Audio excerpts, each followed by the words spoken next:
maintenant, pour bien faire, je dirais, le plan que je vous propose, c'est d'écouter les 5 retours sur les témoignages qui nous ont été apportés et d'entendre ensuite nos 3 témoins, Olivier Bouba-Olga, Boris Chavanel et Olivier Laligan. Et donc, je vais commencer par donner la parole pour un très court retour de l'ordre de 2 minutes à chaque fois. Très court retour sur la première équipe qui a vu Annie Audic. Alors, donc pour dans notre groupe, nous avons eu le témoignage de Anne Audix de la région Bretagne sur la constitution d'une filière d'excellence sur le cyber, en particulier sur les notions de cybersécurité donc en Bretagne. Donc le témoignage qui a été fait, donc le contexte était suite aux mouvements sociaux des bonnets rouges sur les questions d'enclavement de la Bretagne, à tout ce qui a été engagé par la suite pour répondre avec une stratégie de développement économique qui répondent aux enjeux pour le territoire. Là-dessus, les principes qui ont été menés, c'était donc de réfléchir sur partir des atouts en fait de ce territoire de la Bretagne et de son identité pour construire une réponse donc qui s'articulait autour des grands piliers de cette économie bretonne qui sont la mer, l'agroalimentaire et la question des télécoms et de cette expérience là-dessus. Trois secteurs qui ont été identifiés à 3 couleurs, le vert, le bleu et le gris. Et le mélange de ces 3 couleurs a été un mot breton qui est glace, donc pour la glace économique, et donc une couleur qui est donnée à la mer et qui mélange ces 3 couleurs. Donc cette stratégie de la glace économie, elle s'est orientée aussi beaucoup autour de cette question du cyber, qui a fait partie des grands sujets importants. La méthode qui a été retenue, ça a été vraiment de croiser les différents acteurs, les différents atouts, de faire une cartographie des compétences et de poser des grands principes d'action pour avancer. Et ensuite, dans l'avancement, il y a eu un travail de définition de zones stratégiques par type de secteur, avec un fort volet formation initiale et formation professionnelle, pour répondre notamment à des enjeux dans le temps de structuration de la filière, avec un travail qui a été mené pour se comparer et étudier d'autres écosystèmes économiques établis en Europe, avec cette logique de spécialisation et de mise en réseau et de liens et de bénéfices qui peuvent être faits sur le territoire. Donc la méthode retenue a été donc de vraiment faire par étapes avec ce mapping des écosystèmes, un prototypage des différents projets et initiatives qui pouvaient être menés et un développement sur les différents territoires et par différents types d'acteurs des différentes briques de cette démarche. Donc ce qui a retenu notre attention dans cet exemple et ce travail, c'est que c'est vraiment un travail assez fort et impressionnant de connexion des différents plans et des différents acteurs, que ce soit européens, nationaux et locaux, et la volonté de rentrer, en fait, d'inscrire un sujet du XXIe siècle, le cyber et la cybersécurité, dans une identité historique. Un enjeu très important, c'était celui de la confiance, à la fois la confiance entre les acteurs du territoire, mais aussi parce que le sujet de la cyber est un sujet qui construit la confiance, parce que ça permet de construire, de sécuriser la numérisation de nombreux secteurs d'activité économique via la cybersécurité. Qu'on en retient pour nous, pour les réflexions sur l'Occitanie, c'était un appel donc, qui a été lancé par notre témoin de se demander quels sont nos déterminants économiques et à partir de ça, comment on peut se baser et comment on peut agir. Et aussi, ce qui a retenu notre attention, c'est la méthode qui a été retenue et le rôle que s'est donné la région Bretagne dans cette intervention. Donc, les 2 pistes que nous retenons, c'est qu'il serait intéressant de nourrir les différenciants de l'Occitanie avec une histoire, afin de trouver des drivers du territoire sur la question industrielle, en somme pour révéler une identité industrielle de l'Occitanie pour l'avenir, ce qui pourrait être notre ADN et ce qui permettrait de construire un récit qui combinerait nos différents atouts, avec la conviction que c'est par un récit industriel qui part de nos atouts en visant le futur qu'on peut avoir une véritable stratégie. Et la deuxième piste, elle est davantage sur le type d'action et le positionnement. On voit qu'il y a un fort besoin de structuration des écosystèmes, de l'écosystème par l'animation, et qu'on a peut-être trop sectorisé des interventions et peut-être trop spécialisé et cloisonné. Donc, la deuxième piste, ce serait de renouveler et pérenniser nos écosystèmes de confiance et les démarches d'interconnexion, le travail des clusters et ou autres pôles de compétitivité, et d'ancrer ces écosystèmes sur les territoires en spécialisant aussi ces territoires en fonction des différentes identités et des opportunités qui permettent de décliner les pistes d'action, les différentes pistes d'action de la stratégie. Voilà pour le résumé de nos discussions qui étaient très riches et passionnées. Voilà, et donc une question pour Simon. Quelles sont vos activités actuelles? Pardon, je suis responsable du service économie circulaire et déchets à la région. La région. Super. Ben, voilà, merci beaucoup pour ce retour. Et je vais aller chercher maintenant la personne qui rapporte pour Lionel Delbos. Oui, bonjour, c'est moi, Françoise Charleux. Donc, je suis responsable du service filière innovation à la direction d'économie et d'innovation à la région Occitanie. Voilà, donc nous, on a travaillé en fait sur la question de la coopération entre l'échelon région et notamment l'échelon intercommunal dans la définition des stratégies industrielles d'un territoire.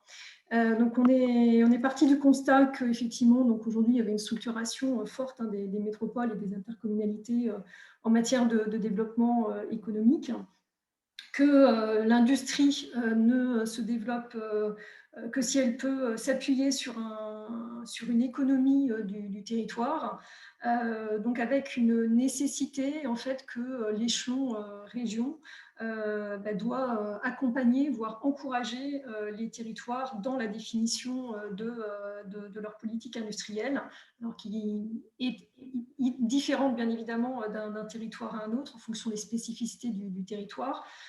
Donc, on a vraiment ce rôle d'ingénierie, ce rôle d'accompagnement à mener avec les territoires pour travailler avec eux sur la définition de leur stratégie, de leur politique industrielle. Donc, il y a un travail qui doit se faire de manière itérative avec les territoires, dans un objectif d'accompagner en matière d'ingénierie ces territoires, de coordonner l'action de l'ensemble des territoires à l'échelle de la région, et de répondre à des enjeux qui sont les enjeux le premier enjeu, l'enjeu du foncier, en pensant peut-être à des modes de gestion de l'espace un petit peu différentes, et puis la gestion également donc de la partie RH, disponibilité des talents au niveau des territoires. Voilà, c'est une donnée qui a un fort enjeu sur la stratégie industrielle des territoires. On a souligné aussi le rôle important des agences, les agences de développement économique et des agences de type aménagement et de la construction pour accompagner ces stratégies et ces politiques.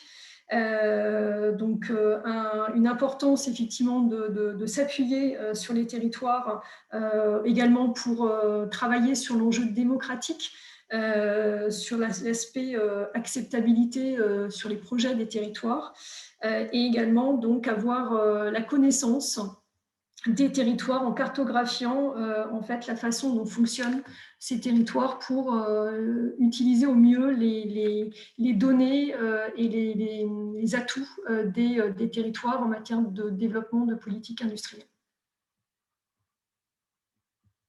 Merci beaucoup. Et je voudrais maintenant inviter la personne qui fait un retour sur l'atelier avec Audrey Lebars. Oui, c'est moi qui vais faire cette restitution. Je me présente très rapidement. Je suis directeur de l'Institute for Sustainable Aviation, qui est un institut de recherche interdisciplinaire, donc absolument pas spécialiste de politique d'animation du dynamisme industriel régional. Mais je vous fais la restitution suivante. On a été effectivement mis au fait de ce que c'est que cet instrument particulier qui s'appelle Territoire d'industrie Lac-Potarbes.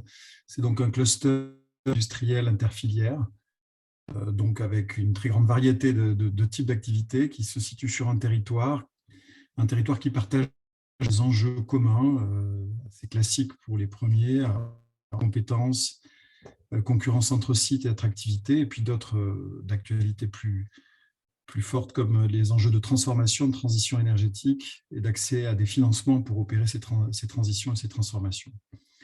Et ce qui est la particularité de cet instrument, c'est qu'il a fait émerger un territoire au cours du processus d'animation, puisque c'est un territoire qui ne correspond à rien à des frontières institutionnelles ou géographiques, un territoire qui s'est formé de façon spontanée. D'ailleurs, le mot spontané est revenu souvent aussi dans la façon dont les travaux sont conduits dans cette structure d'animation.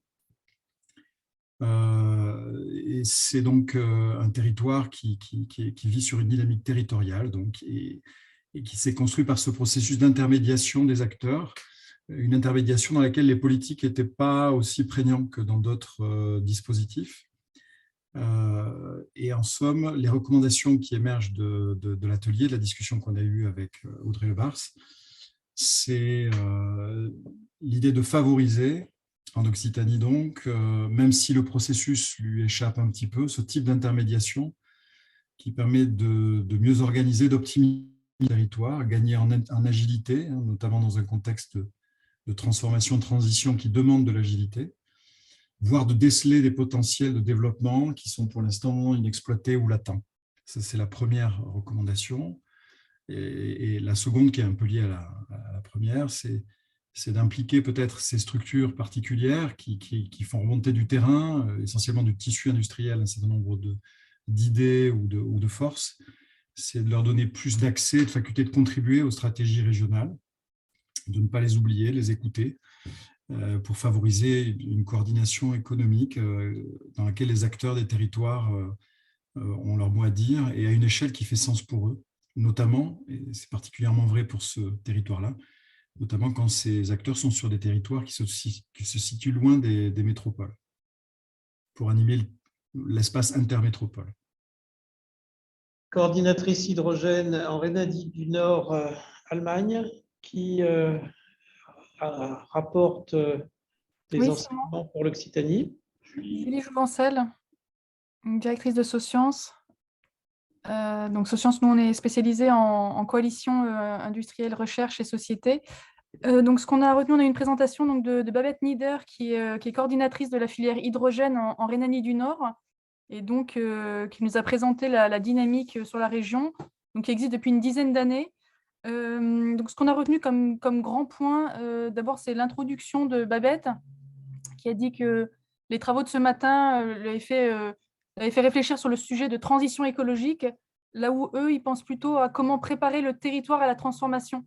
Et de la présentation qui a été faite, nous, ce qu'on a retenu, c'est qu'il y avait vraiment ça. C'est une espèce de continuité quand même historique entre l'existant et l'adaptation aux enjeux et aux besoins du monde de demain. Donc, ce qu'on a retenu, les 4 éléments principaux de cette transformation qu'il y a eu en Rhénanie du Nord, c'est d'abord la mise en place d'une filière qui repose sur l'histoire de la région, donc, comme ça a été dit pour la Bretagne, mais c'est vraiment ancré dans une région qui est de nature industrielle très forte, où il y a un bassin d'emploi et une infrastructure et des industries lourdes.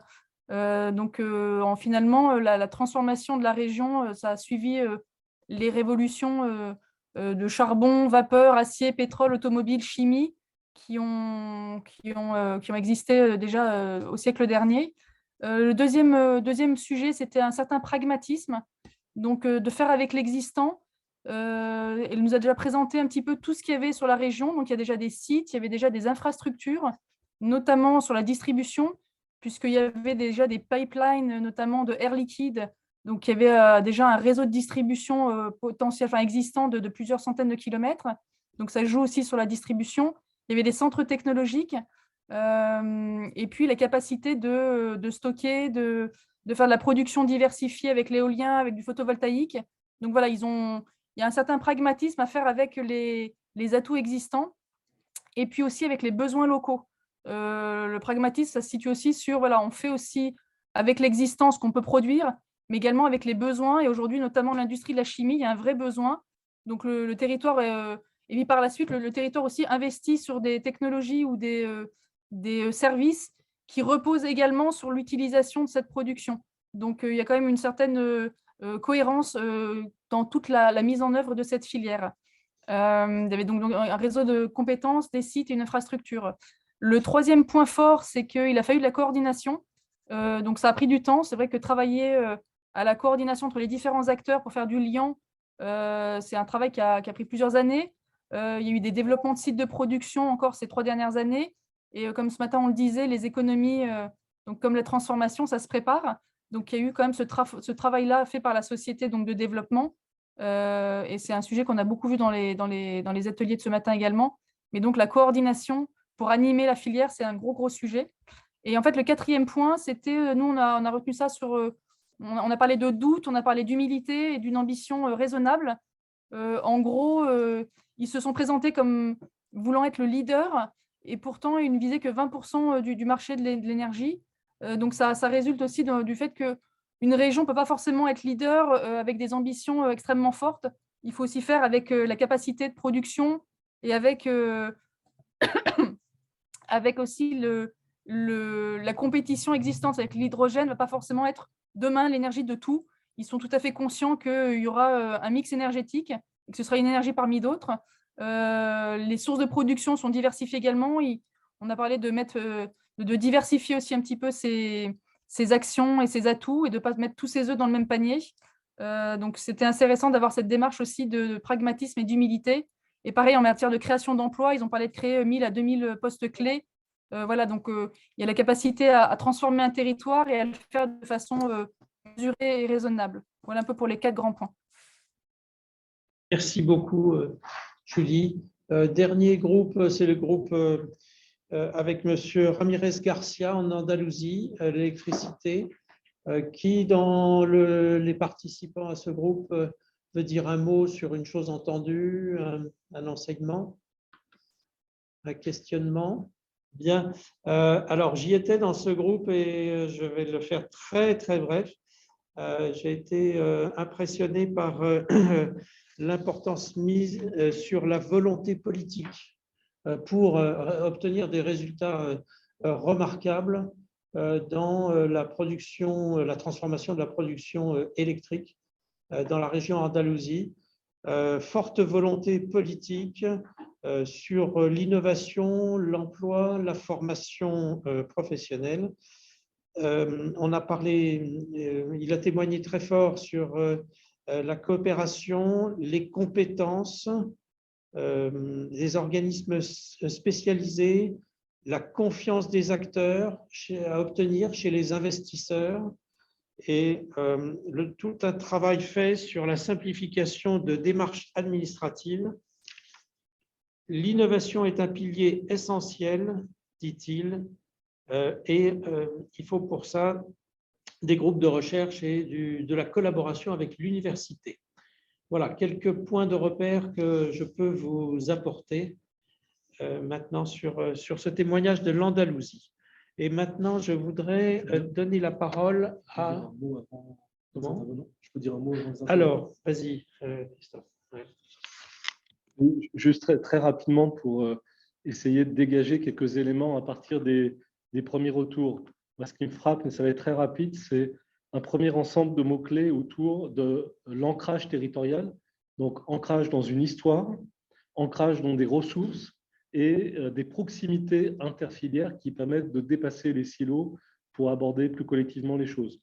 Deuxième élément, c'est un parcours collectif fondé sur la confiance et qui permet de révéler des potentiels du territoire ou des potentiels des acteurs. Ça, c'est peut-être à discuter.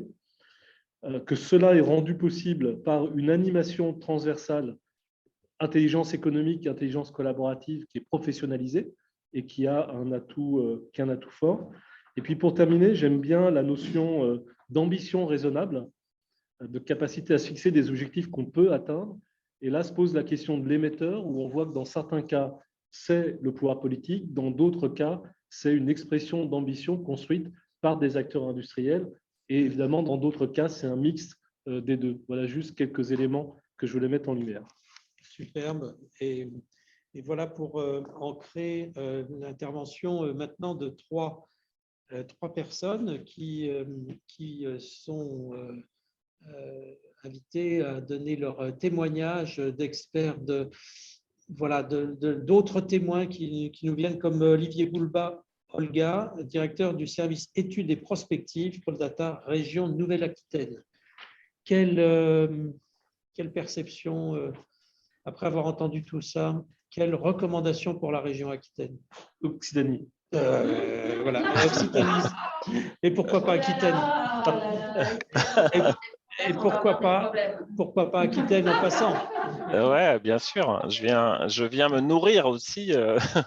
Alors, je vais réagir assez vite, enfin redire d'ailleurs des quelques points là qui ont été évoqués juste avant. Avec mon double casquette, effectivement, je suis chef du service études et prospectives à la région Nouvelle-Aquitaine et je suis à la base enseignant-chercheur où je travaille pas mal sur ces questions de dynamique territoriale. Donc, c'est peut-être un des premiers points que je voulais mentionner, c'est qu'on a une vraie convergence, me semble-t-il, entre ces remontées de terrain, ces témoignages, etc. Et puis les enseignements aussi de travaux plus académiques, voilà, enfin c'est pas mal finalement, puisque avec des origines un peu variées, on converge sur des éléments clés. Alors ça a été dit, mais il me semble qu'il faut vraiment insister là-dessus, c'est l'importance de la géographie et de l'histoire. On sent bien que si on veut faire des choses sur un territoire, si on veut faire évoluer un peu les spécialisations, il ne s'agit pas de faire table rase du passé, mais il s'agit de se nourrir des compétences accumulées, souvent dans le temps long, et de voir comment on peut les mobiliser, les remobiliser, les faire évoluer, les hybrider, etc. Importance de la géographie, c'est peut-être un des premiers points, importance de la géographie et peut-être plus précisément de la dimension territoriale. En termes de politique industrielle, moi, il me semble alors c'est de plus en plus vrai. Il y a sans doute des différences aussi entre les régions. Donc, ce que je vais dire, encore une fois, c'est vraiment pas pour donner des leçons ou dire il faudrait faire ci ou ça. C'est quelques éléments de réflexion. Il me semble qu'en matière de politique industrielle, beaucoup de régions font des choses et des choses que je trouve souvent très intéressantes. Ce qui a été très, très bien intégré par les politiques, c'est la dimension filière au sens large, en fait. Donc, l'importance de dire on ne va pas développer toutes les activités, on ne peut pas être bon dans tous les domaines, il faut un peu se spécialiser autour de filières ou d'éléments de chaîne de valeur, d'écosystèmes, très bien. La dimension territoriale est un peu intégrée, mais moi, je pense en tout cas, c'est vrai au moins dans certaines régions. Je ne connaissais pas assez tout ce qui se fait en Occitanie pour être ultra affirmatif, mais sans doute, il y a à creuser encore plus sur la dimension territoriale. Je m'explique. Dans certains cas, on peut avoir de la place pour une politique filière, mettons sur un domaine particulier, l'aéronautique ou l'automobile ou que sais-je encore, qui va concerner toutes les entreprises spécialisées qui travaillent dans cette filière, quels que soient les territoires d'appartenance. Mais parfois, on a besoin de différencier l'action. Et par exemple, les sujets, je vois en région Nouvelle-Aquitaine, on a aussi bien sûr des compétences autour de l'aéronautique, et puis beaucoup en Occitanie aussi. Mais les sujets autour de l'aéronautique ne seront pas les mêmes selon qu'on est à Bordeaux, à Rochefort, à Pau ou à Châtellerault. Donc, ça veut dire que pour bien agir et pour sans doute faire des choses et développer les choses, il faut arriver à intégrer une double dimension à la fois sectorielle, industrielle ou filière, si vous voulez, voilà, et territoriale. Et cette deuxième dimension n'est pas toujours suffisamment présente, me semble-t-il. Deuxième idée sur cette dimension territoriale, bien insister sur le fait qu'il y a du potentiel de développement industriel sur tous les territoires. L'industrie est présente sur de nombreux territoires. Elle est présente aussi pas mal hein, sur les territoires dits plus ruraux. Alors là aussi avec des variations selon les régions. Mais typiquement, alors c'est un sujet sur lequel nous, on a un peu travaillé en Nouvelle-Aquitaine. Hein, mais en gros, France entière, c'est 31% des emplois industriels qui sont dans les territoires dits ruraux. En Nouvelle-Aquitaine, on monte à 43%. En Occitanie, j'ai regardé un peu les chiffres, on est à 27%, un petit peu en dessous. Donc, on a une géographie différente de l'industrie selon les régions. Mais on a de l'industrie en milieu plus dense et puis en milieu moins dense avec des potentialités de développement partout. Donc, il faut s'interroger à chaque fois sur qu'est-ce qu'on peut faire à quel endroit en fonction des compétences accumulées dans le temps long et puis des projets hein, portés par les acteurs. Donc ça, c'est peut-être un premier point. Un deuxième point qui est revenu dans tous les témoignages, je crois, c'est l'importance des enjeux de coopération, de coordination. Bon, c'est très vrai, je l'avais dit vite fait là au début de l'intervention de l'après-midi. Enfin, ça me semble fondamental. Moi, mon sentiment, c'est que en France, on manque pas nécessairement de dispositifs d'intervention, mais par contre, on manque un peu de coordination entre les dispositifs. Donc, c'est cet enjeu-là. Alors bon, je pense que tout le monde est d'accord là-dessus. Tout le monde sera d'accord. Donc la question, c'est pourquoi ça ne se fait pas plus. Si ça ne se fait pas plus, c'est qu'il y a des difficultés, il y a des blocages, c'est pas simple. Moi, il me semble aussi que, alors si ça ne se fait pas plus, certains vont dire, bah oui, mais c'est qu'on fonctionne trop en silo. Alors ce qui est vrai, il y a ces logiques de silo, mais ces logiques de silo, il ne faut pas voir que dans un aspect négatif. Ces logiques de silo, ça obéit à des logiques de division du travail aussi. Hein. On a besoin aussi d'être un peu spécialisé par domaine. Donc il ne faut pas abandonner ça. Ce qu'il faut, c'est combiner les deux, quoi. Donc, c'est comment on peut, OK, on a une spécialisation par grand domaine d'intervention sectorielle, comment on peut injecter dans les organisations des dispositifs qui permettent de faire un peu de transversalité, un peu de coordination, etc. Et là, il me semble qu'un des points clés qui a été aussi évoqué par plusieurs, dans le cadre de plusieurs témoignages, c'est la question du rôle clé que peuvent avoir un peu des animateurs, quoi. Enfin, des gens qui vont être sur... Moi, j'y crois beaucoup à ça. Effectivement, l'activité économique s'inscrit dans une géographie assez marquée. Hein. Ce n'est pas l'échelle régionale hein, qui est pertinente, ça joue à des échelles infrarégionales. On a besoin de gens sur les territoires, quoi, qui ont la connaissance du territoire, des acteurs privés, des acteurs publics, des potentialités d'action publique aussi, d'intervention à toutes les échelles, et des gens qui pourraient jouer ce rôle d'animateur, de gatekeeper, d'intermédiation, quoi, pour avoir des antennes sur le terrain pour identifier les problèmes qu'on y décèle et puis pouvoir faire le lien aussi avec les réponses des institutions à toutes les échelles. Hein. Donc ça me semble vraiment important. Et cette question alors de la coordination, coopération, elle est multi-acteur, multi-échelle. Hein. C'est comment on arrive à mieux travailler au sein des organisations, donc au sein des régions elles-mêmes, hein, entre services. Comment on fait pour mieux travailler service d'AVECO, service formation emploi, service mobilité, etc., etc. Comment on fait pour mieux travailler région, EPCI ou ensemble de PCI? Comment on coordonne un peu les efforts? Comment on coordonne région, département, etc. Parce que, bon, ça a été dit, les problématiques sont systémiques. Pour prendre un tout petit exemple, je disais tout à l'heure, hein, les enjeux dans l'industrie aujourd'hui, c'est le recrutement. Pour mieux recruter, il y a des politiques qui ne relèvent pas de la politique industrielle à mettre en place.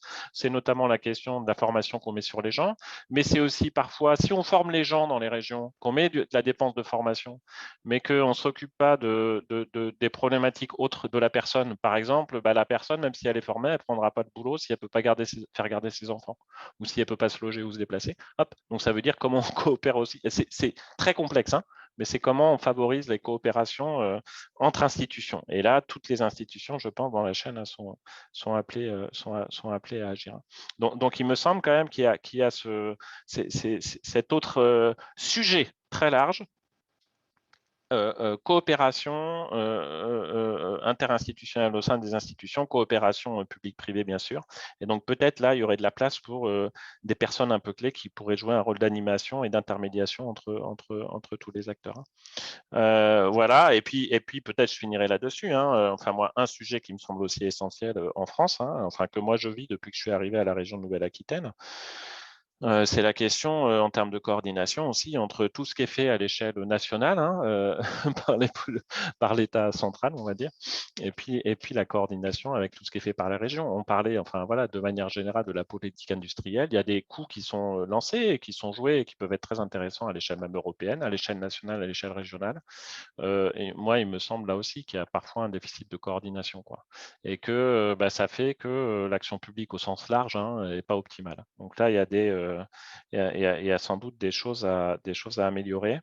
Et c'est clair que je pense quand même que la région les régions en général, pourraient jouer des rôles encore plus importants en la matière, parce que ça me semble quand même être une très bonne échelle, quoi, pour arriver à coordonner un peu les acteurs et mieux agir sur les territoires, quoi.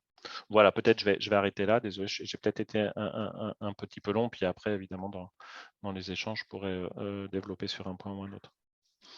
Merci beaucoup, Olivier. Je voudrais donner la parole maintenant à Boris Chavanel. Voilà, Société Utopie. Merci. Avec un commentaire sur tout ce que vous avez entendu tout l'après-midi. Effectivement, oui, du coup, avec une petite attention aussi en particulier au projet, donc territoire d'industrie Lac-Potarde que j'ai pu suivre en particulier. Il y a effectivement des résonances avec le travail qu'on vient de terminer avec la région Occitanie, donc sur cette étude sur le métabolisme régional. Et donc, il me semblait intéressant peut-être de dire deux mots un peu sur l'esprit et l'approche de ce travail qui fait effectivement un petit pas de côté par rapport à, on va dire, un peu les canons du développement économique. On voit bien que finalement, quelle que soit l'échelle dans nos territoires, hein, que ce soit à l'échelle nationale, des régions ou même des intercommunalités, on est beaucoup sur un modèle qui consiste finalement à se donner les moyens de capter de la richesse à l'extérieur, en particulier comment faire en sorte, voilà, que nos entreprises, que nos filières clés, etc., gagnent finalement des parts de marché sur des marchés qui sont donc nécessairement ouverts, etc. Et donc, avec évidemment le levier de l'innovation, enfin voilà, vraiment le logiciel un petit peu dominant. Dans ce travail qu'on a mené pour la région Occitanie, on a cherché à faire un peu des pas de côté en montrant qu'il y avait un peu trois angles morts dans cette approche-là. Le premier angle mort, c'est la question de l'effet d'entraînement, c'est-à-dire qu'il ne suffit pas finalement d'être performant pour capter de la richesse, autrement dit d'être performant pour attirer les touristes ou d'être performant pour exporter. Encore faut-il que cette richesse vraiment irrigue les territoires, est un effet d'entraînement, ce qu'on appelle de notre côté l'effet multiplicateur local. Et c'est un petit peu ce qu'évoquait tout à l'heure Gabriel, c'est-à-dire que finalement, on peut avoir des territoires très performants, encore une fois sur un certain nombre de marchés, de filières, mais finalement, on se rend compte qu'en parallèle, nos exportations en valeur contiennent de plus en plus d'importations. Donc, à un moment donné, la question de la valeur ajoutée territoriale peut vraiment se poser dans cette logique très tournée vers l'extérieur. Donc, ça, c'est le premier angle mort. Le deuxième, c'est ce qui a été évoqué un petit peu tout à l'heure sur la dépendance aux importations. On voit bien qu'il y a vraiment un effet crise Covid en termes de prise de conscience et de révélateur de notre niveau de dépendance. C'est un sujet qui reste encore je trouve, peu objectivé à l'échelle nationale. Il y a une étude qui était parue en 2019 de l'INSEE qui montrait que, en valeur, les 2/3 finalement de ce que consomment les ménages, les 2/3 de la valeur des biens manufacturés consommés par les ménages en France correspondent à des importations. Donc, ça dit quelque chose finalement de la dépendance de notre vie quotidienne à l'égard de ces flux d'importation. Et ça peut amener du coup à réinterroger aussi des logiques de spécialisation qui font que d'un côté, je me spécialise pour gagner des parts de marché à l'extérieur, mais finalement au prix de devenir dépendant un petit peu sur tout le reste. Donc, il y a une vraie question autour de la dépendance. Et puis, le troisième angle mort de cette approche-là, c'est évidemment la question environnementale. Et là, il y a un vrai sujet autour d'intégrer à nos raisonnements économiques finalement la dimension physique de l'économie. L'économie, elle fonctionne avec des flux de matière, des flux d'énergie. Et on se rend compte qu'aujourd'hui, finalement, le gros de nos impacts environnementaux se loge dans nos importations. Si on prend voilà, l'exemple de l'empreinte carbone de la France, hein, c'est un des rapports qu'a publié le Haut Conseil pour le climat. La moitié de notre empreinte environnementale se loge dans nos importations. Donc, il y a derrière nos flux d'importation un enjeu d'effet d'entraînement, un enjeu de dépendance, un enjeu d'impact environnemental. Et donc, évidemment, ça interroge notre approche du développement économique et c'est un petit peu ce qu'on a cherché à mettre en avant dans ce travail au niveau de l'Occitanie. Et donc là, si on regarde quelques chiffres clés de cette étude, La demande régionale aujourd'hui sur une année, c'est environ 270 milliards d'euros. Donc, quand on dit demande régionale, c'est la demande des ménages, bien sûr, des acteurs publics, mais évidemment, toute la demande B2B, toute la demande des acteurs économiques. Et on se rend compte que près de la moitié de cette demande, aujourd'hui, s'évade du territoire, ne trouve pas de réponse locale. Donc, près de la moitié de cette demande. Et donc, le contenu en emploi de ces importations, qui viennent soit du reste de la France ou de l'étranger, c'est environ 600 000 emplois. Donc, évidemment, comme le soulignait Gabriel tout à l'heure, il ne s'agit pas de dire qu'on va aller vers des logiques d'autarcie, de relocalisation totale. C'est évidemment une caricature. Par contre, on voit bien qu'il y a un espace, un terrain de jeu qui est considérable. Vous faites 10% de 600 000 emplois ou 10% de 270 milliards d'euros d'importation. Ça vous donne une idée un petit peu du terrain de jeu qui peut être allé chercher. Et puis, en termes environnementaux, ces importations occitanes, c'est 89 millions de tonnes d'empreintes matières, le contenu matière sur toute la chaîne de valeur de ce qu'on importe. Et puis, c'est 74 millions de tonnes d'empreintes carbone. Donc, on voit qu'il y a aussi des enjeux de transition extrêmement importants. Et donc, l'approche qu'on a poussée derrière ce travail-là, c'est une approche autour du circuit économique régional, finalement faire en sorte de rapprocher, c'est aussi en toile de fond de nos discussions, finalement, ce qui est produit sur le territoire de ce qui est consommé sur le territoire, des besoins du territoire. On voit que c'est un enjeu considérable.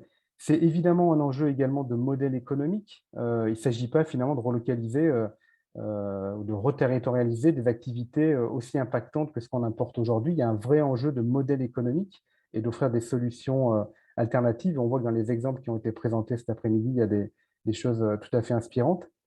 Et puis, il y a aussi derrière cette question du circuit économique, la facette physique, la question des ressources. On le voit, enfin, c'est cru, c'est quand même assez prégnant aujourd'hui quand on parle de pénurie de matériaux. Comment on intègre dans le raisonnement sur notre filière, comment on intègre dans nos logiques d'animation économique la question des ressources, celle qu'on peut valoriser sur le territoire. Et quand on raisonne aussi un peu comme ça, on voit bien que le champ des possibles qui est lié à nos ressources détermine aussi un enjeu de sobriété, c'est-à-dire qu'à un moment donné, si on maintient le niveau des besoins à satisfaire au même niveau sous un angle matériel, on voit bien qu'on n'y arrivera pas. Donc, il y a un vrai sujet de sobriété également derrière nos politiques. Et puis finalement, la question qui se pose derrière ça, c'est aussi la question du modèle de compétitivité qu'on veut promouvoir à l'extérieur. Est-ce que c'est finalement toujours les mêmes logiques? C'est vrai que je trouve qu'on peut être assez frappé quand on voilà, par rapport à cette idée qui voudrait que finalement on est devenu trop interdépendant pour l'être moins. Moi, je pense qu'au contraire, qu'il faut réinterroger ces logiques d'interdépendance et qu'il y a de nouveaux équilibres à trouver qui mettraient peut-être un curseur un peu différent. Aujourd'hui, c'est très tourné sur la question de performance. Oui, nos chaînes de valeur sont très performantes. Sont-elles résilientes? Sont-elles soutenables? Ça, je pense que c'est vraiment des questions qu'il faut se poser aujourd'hui.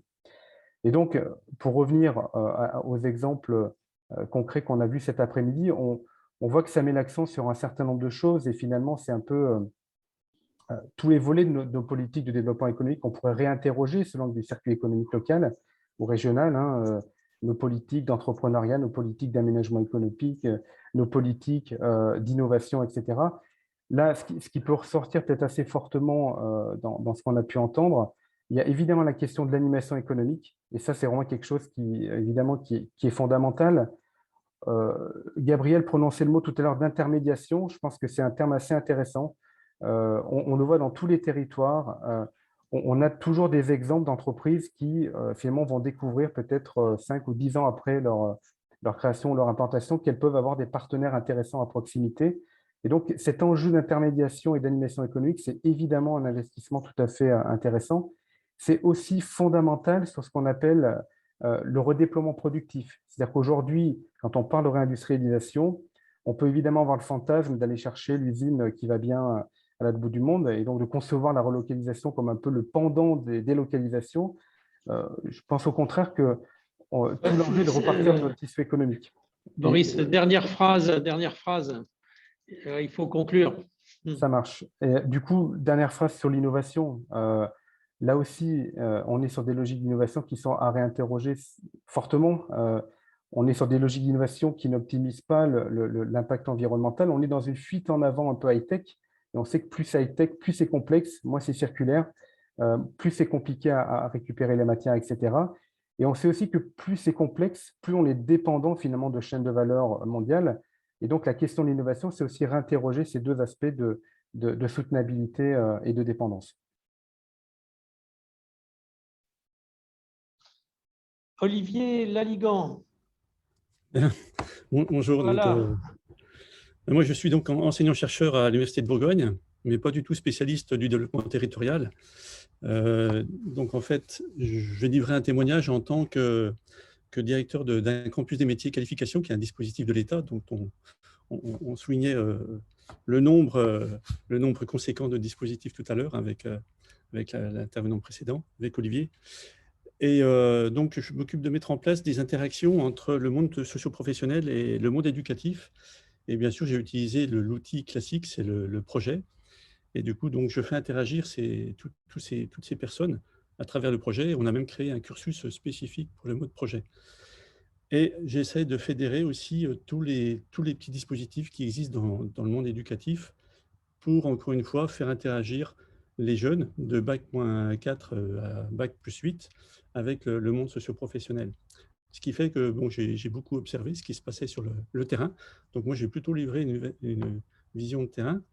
Et pour parler de ce que j'ai vu toute la journée, donc ça a été très enrichissant. Et je remercie tous les organisateurs de cet événement de m'avoir invité. Alors, ça ne veut pas dire que je vais monter en compétences, mais au moins, je vais avoir quelques connaissances sur tout ce qui se fait pour le développement des territoires. Mais dans tout ce qui s'est dit, il y a quand même quelque chose qui moi, me perturbe beaucoup. Par exemple, on a beaucoup parlé de localisation, délocalisation, etc. Évidemment, la délocalisation, on sait pourquoi, hein, c'est essentiellement pour des impératifs économiques. Mais en même temps, ces industries qui ont délocalisé savaient qu'elles perdaient des compétences, mais en même temps ne s'en sont pas formalisées plus que ça. Et c'est là où bas blesse, je pense que dans notre société, on oublie un petit peu l'humain. Dans toutes les discussions qu'on a eues, là, on a beaucoup parlé de mécanismes, d'actions à mener, etc., de programmes, de politiques, mais on n'a pas beaucoup parlé de l'humain et de la valeur de l'humain. Je m'explique. Les formations, ça permet grosso modo d'aller sur le savoir-faire, d'acquérir un savoir-faire. Après, la compétence, c'est beaucoup plus compliqué. Un jeune qui est diplômé, il n'est pas forcément compétent. Il a un savoir-faire. Il a un savoir-faire d'ailleurs qui ne va pas forcément permettre de révéler son potentiel parce qu'il n'a peut-être pas pris le bon chemin de formation, etc. Et donc, la compétence, la montée en compétence, ça se fait à travers un environnement en d'émulation, un environnement qui donne du sens, qui rend utile le jeune, qui permet de développer des affinités, qui révèle le potentiel du jeune et qui, avec le temps ou spontanément, peut amener l'innovation. Et l'innovation, ce n'est pas forcément lié au monde universitaire. Moi, je suis enseignant-chercheur, ok, on a des chercheurs qui peuvent mener à l'innovation, mais l'innovation, elle peut être aussi dans tous les publics. Et donc, cette histoire de compétences, c'est quelque chose de très important, en même temps que l'innovation. Et c'est très lié donc à l'environnement. Et vous parliez tout à l'heure d'ancrage territorial, d'histoire. Ben oui, mais les gens qui sont sur le territoire, l'histoire de ce territoire, ce sont les individus qui ont donc porté le développement de ce territoire, qui avaient des compétences pour développer ce territoire. Et il faut mettre vraiment à l'honneur ces compétences. Et quand une entreprise décide de délocaliser ou de relocaliser, peu importe, eh bien, elle doit se poser la question de cette compétence. Elle doit recentrer le débat sur sa richesse. Petite parenthèse, une collègue me disait, mais quand ils font un compte de résultat, quand les entreprises font un compte de résultat, les salariés sont une charge. Mais non, ce n'est pas une charge, c'est une richesse. L'entreprise, elle produit parce qu'il y a des gens compétents. Voilà, des gens compétents. Et cette compétence-là, c'est un bien précieux et ça ne se décrète pas, la compétence, ça se construit. Ça se construit avec un environnement riche. Et là, moi, j'applaudis toutes les politiques qui vont vers l'innovation, c'est-à-dire vers des interactions aussi horizontales que possible. À l'horizontalité, qu'est-ce que c'est ? Eh bien, quand je dis à des industriels, j'ai des jeunes qui veulent faire du projet, les industriels me disent, ouais, envoyez-nous les jeunes, on va leur donner nos projets. Je dis non, ça se passe pas comme ça. On organise une rencontre, vous rencontrez les jeunes, vous expliquez vos projets, ils expliquent eux leurs projets, leurs envies, et après vous voyez au niveau des affinités, si ça se passe bien, eh bien si vous pouvez travailler ensemble sur un projet, que ce soit le projet du jeune ou de l'entreprise. Et c'est ça la richesse des interactions, et c'est de permettre cette horizontalité de façon à ce que tout le monde soit apprenant et ressource à la fois. Vous savez, pour appuyer mon propos, si je caricaturais l'économie du futur, ou l'industrie du futur, ça serait tout le monde en auto-entrepreneur qui se mettent au service des uns et des autres pour réaliser une action ou une tâche, enfin un produit collectif, mais dans l'intérêt général. Et ça, c'est essentiel de responsabiliser les gens, les individus. L'individu, c'est pas quand je parle d'individu, c'est pas l'individualisme, hein, c'est pas du tout la même chose.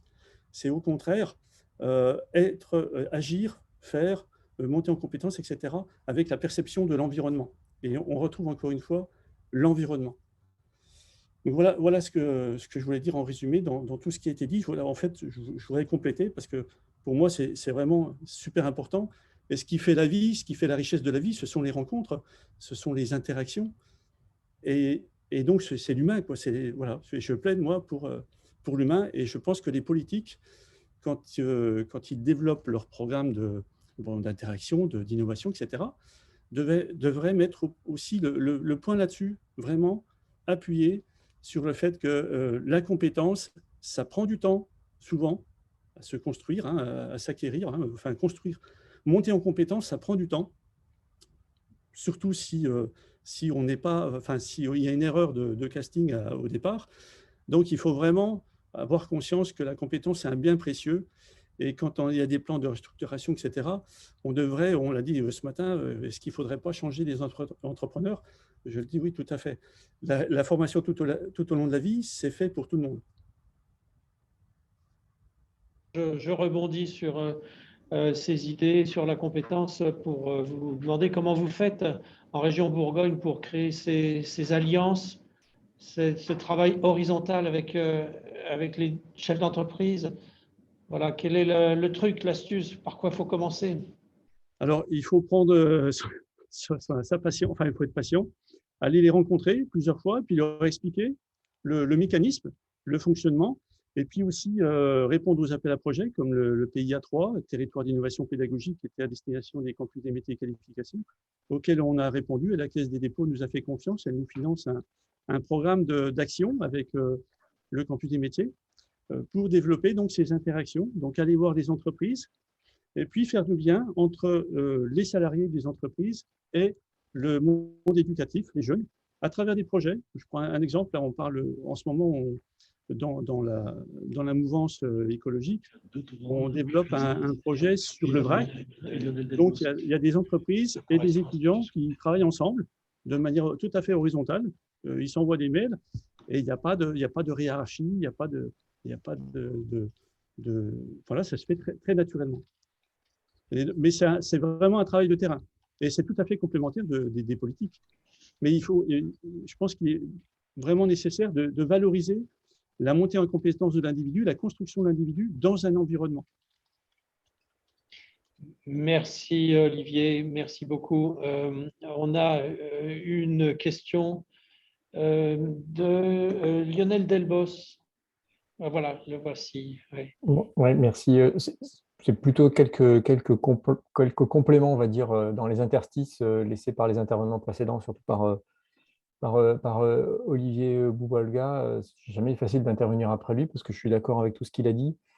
Je pense qu'il y a, en tout cas, si je reste dans le prisme des recommandations ou des orientations à la région Occitanie, la question de la raréfaction du foncier, vers laquelle on va tout droit en ce moment, sur tous les territoires, hein, qu'ils soient urbains ou ruraux, elle est porteuse d'un risque, c'est que l'investissement des entreprises industrielles dans l'achat d'un terrain et dans la construction d'un bâtiment, qui va devoir sans doute être un bâtiment sur plusieurs niveaux à terme, comme c'est déjà le cas aujourd'hui dans certains pays du Benelux ou d'Asie, va cramer de l'investissement, du capital qui serait bien mieux consacré par ces entreprises à leur outil industriel et, comme ça a été très bien dit, à l'investissement dans les individus. Et donc, je pense qu'il y a un vrai enjeu à ce que les régions, en lien très fort évidemment avec les intercommunalités et via leurs compétences en immobilier entreprise, se tiennent prêtes à capitaliser, entre guillemets, ces projets industriels un peu innovants qui vont réinvestir ou qui vont s'investir sur des formats plus denses, plus compacts, avec du parking aérien, souterrain, des choses comme ça. Voire des sites logistiques aussi sur plusieurs niveaux, comme on commence à en voir émerger dans les sites urbains les plus denses en France. Un deuxième point, de façon très pointille, enfin là pour le coup, partager avec vous une vraie conviction aussi. On a beaucoup parlé effectivement de l'industrie dont on rêve ou de l'industrie telle qu'elle est portée aujourd'hui sur des formes très brillantes de deep tech, etc. Moi, je peux qu'attirer votre attention sur une industrie qui est invisible aujourd'hui, qui est celle, alors on va appeler ça les makers pour rester en bon français, mais cette ultra-micro-industrie, ces individus qui, dans les territoires, souvent territoires urbains, mais pas que, bricolent, réparent, inventent. Vous connaissez le prix d'une imprimante 3D aujourd'hui. Et il y a une autre économie industrielle qui émerge aujourd'hui dans les territoires. Alors moi, je parle de ceux que je connais, c'est-à-dire les métropoles. En tout cas, celle d'où je vous parle, Lille en l'occurrence, grouille de ces initiatives et de cette autre forme d'industrie, qui est une industrie plutôt de la réparation, mais qui est tout aussi inventive et tout aussi moins délocalisable que celle dont on a parlé depuis ce matin. Et donc, je crois que nos collectivités, quelles qu'elles soient, doivent être aussi attentives à cette micro-industrie, si j'ose dire, très circulaire, au moins autant qu'à la très grande ou la grande industrie qu'on a évoquée. Et puis, le troisième et dernier point, c'est partager avec vous une conviction aussi dans les territoires urbains, dans leur relation avec les régions, cette invitation évidemment à travailler à la carte, si j'ose dire, entre guillemets, à la carte dans ces deux acceptions, à la carte sous l'angle géographique, mais ça a été dit par Olivier tout à l'heure, accepter effectivement que certains territoires certaines métropoles se sont dotées de stratégies industrielles très trapues, très complètes, je pense à Lyon évidemment, mais aussi à Dunkerque ou au Havre, et d'autres pas du tout.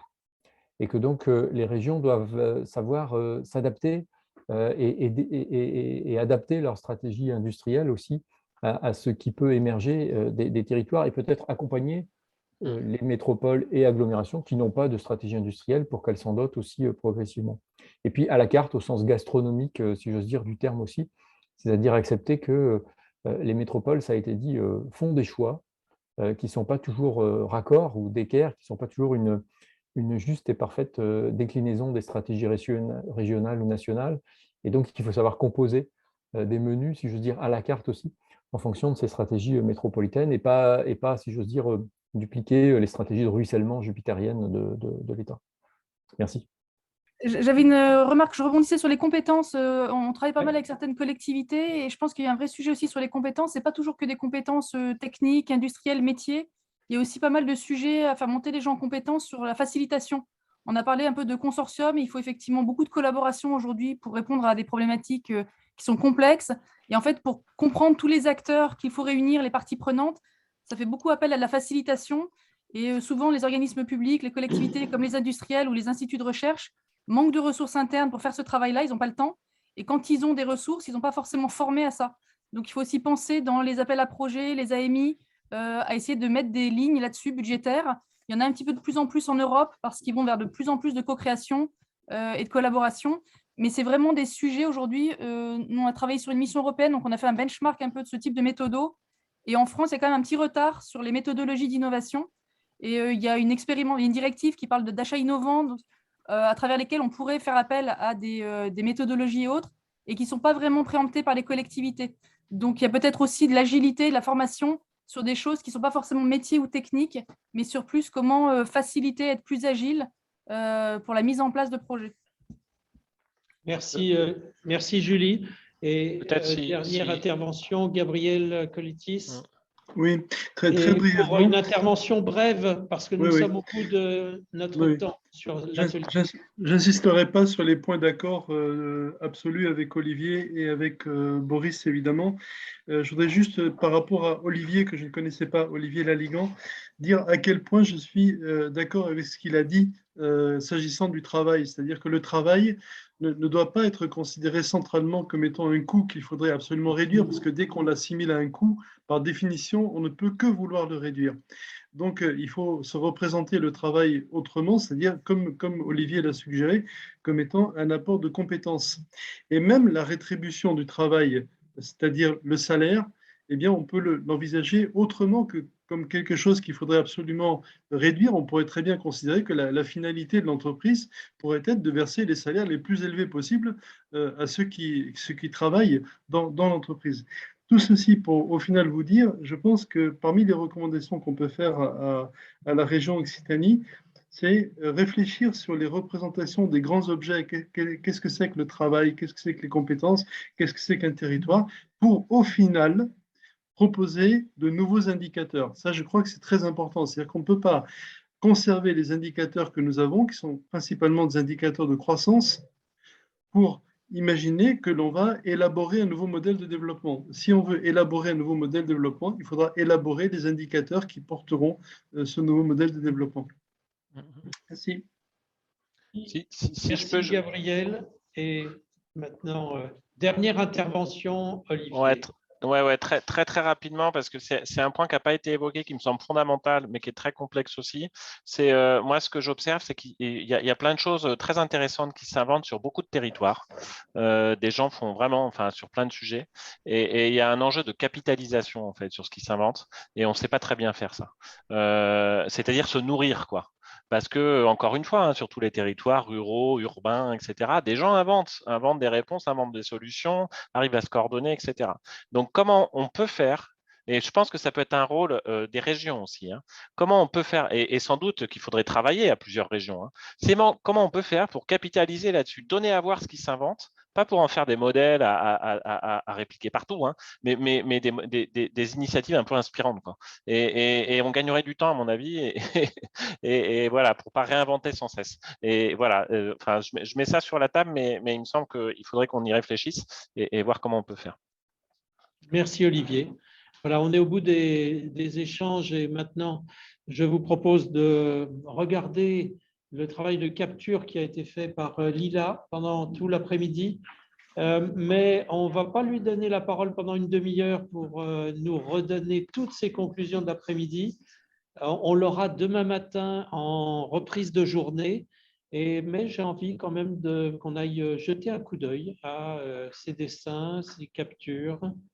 Juste deux minutes.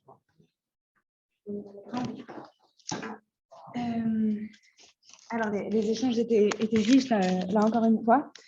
On est parti de récits assez précis sur des projets pour aller sur des questions plus larges. Globalement, la question de la coopération et de la coordination des acteurs et des projets a été beaucoup mentionnée, avec l'idée qu'il ne faut pas abandonner des expertises précises et spécifiques, mais qu'il faut plutôt créer de nouvelles expertises qui sont là en animation et en facilitation, avec la question de comment justement on construit des compétences dans un territoire, et l'idée qu'il faut d'abord construire un environnement qui soit propice à la construction de ces compétences, que ça ne se décrète pas comme ça.